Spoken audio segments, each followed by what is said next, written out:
Le premier système de métro en France a été inauguré à Paris le 19 juillet 1900.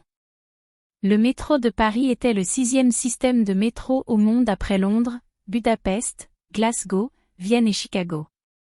C'était une prouesse technique de l'époque, utilisant des trains électriques pour transporter rapidement et efficacement les gens au cœur de la ville. La première ligne du métro de Paris reliait Porte de Vincennes et Porte-Maillot, et elle avait 18 stations.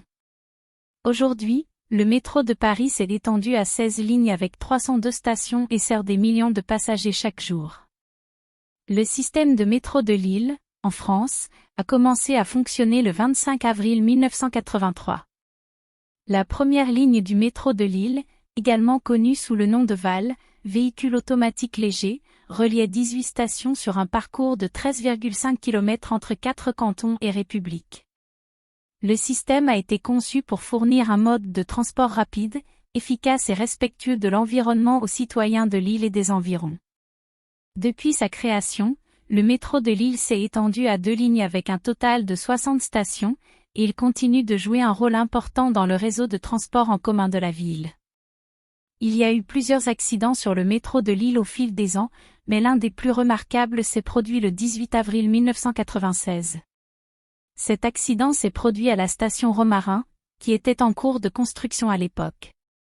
Au cours des travaux de construction, une dalle de béton est tombée sur les voies, faisant dérailler un train qui a percuté un mur.